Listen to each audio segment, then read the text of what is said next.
Puji nama Tuhan, selamat pagi, selamat bertemu kembali dalam program kita membaca Alkitab setiap hari.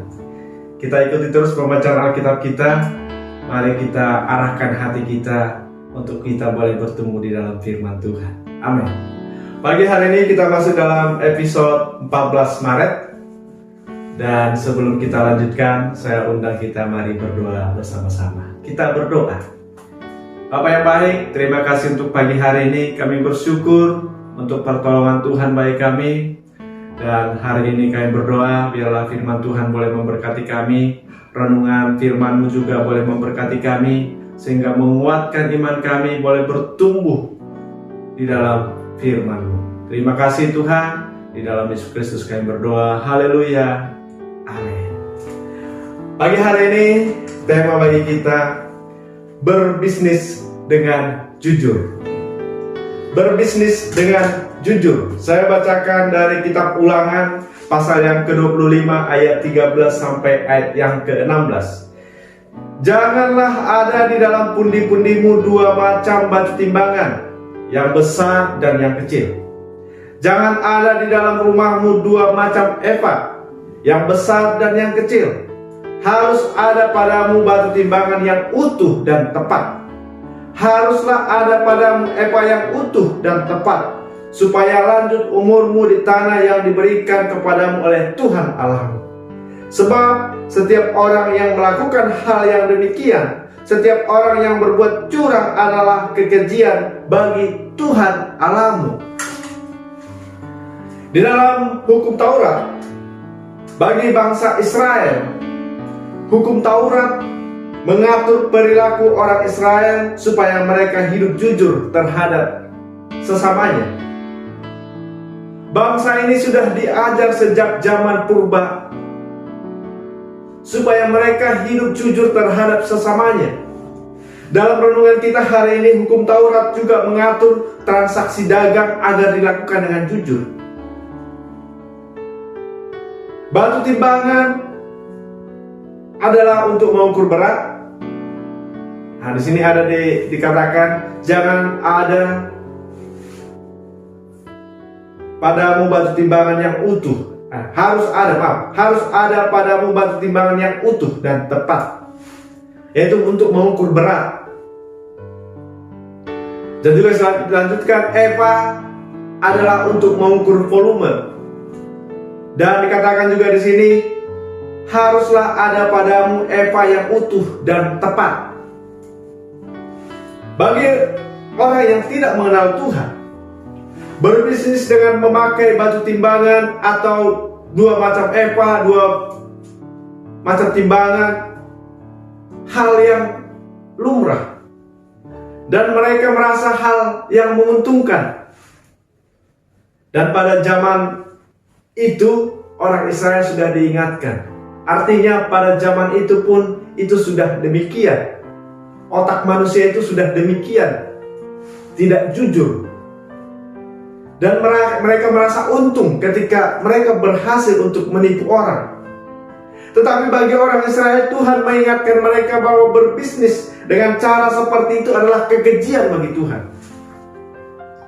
Berbisnis dengan cara seperti itu adalah kekejian bagi Tuhan. Bahkan selanjutnya dikatakan supaya lanjut umurmu, harus ada padamu batu timbangan yang utuh. Karena apa? Pada saatnya kecurangan yang dibungkus serapi apapun pada saatnya akan terbongkar.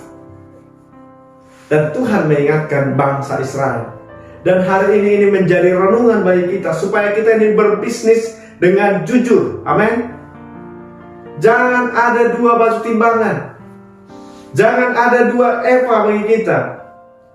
Tetapi mari kita jujur.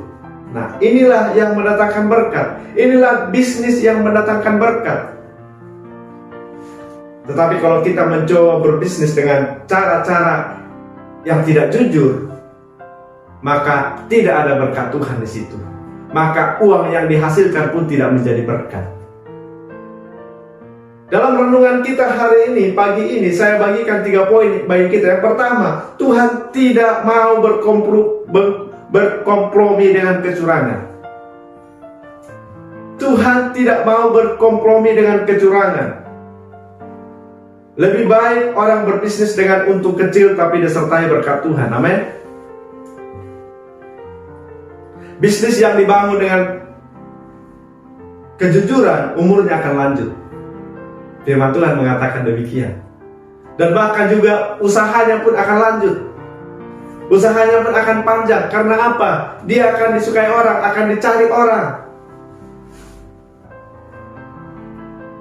Lebih baik dengan untung kecil tetapi pelanggannya banyak, daripada untung besar tetapi tidak ada pelanggannya, maka lama-lama tokonya akan tutup. Tuhan tidak mau berkompromi dengan kecurangan. Jadi jangan ada niat di dalam hatimu, dan bahkan niat pun jangan ada, saudara. Mari kita berbisnis dengan jujur. Mari kita berbisnis dengan jujur. Maka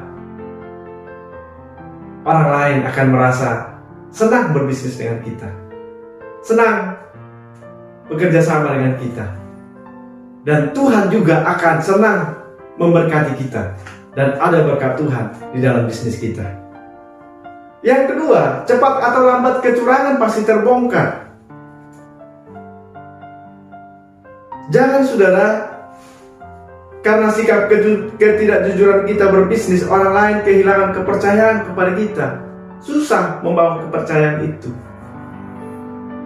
Sekali orang percaya, maka kita akan dipromosikan. Bahkan orang-orang yang membeli kepada kita, kita akan dipromosikan. Kita akan direkomendasikan.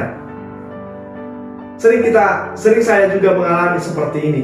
Apalagi hari-hari ini bisnis online, kita memang dipaksa harus jujur.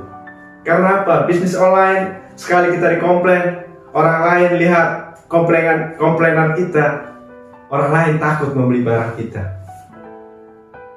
Tetapi kalau orang puas dan mengatakan toko ini saya rekomendasikan, maka itu akan menjadi nilai baik bagi kita. Nah, inilah yang diajarkan juga oleh firman Tuhan bagi kita, saudara. Saya punya kesaksian. Saya pernah belanja ke pasar ikan. Di pasar ikan saya timbang ikannya 8 kilo. Sampai di rumah cuma 5 kilo. Bukan hanya itu, ternyata ikannya separuh rusak. Saya melihat ikan ini masih segar. Ternyata di bawah embernya itu ternyata yang kurang baik.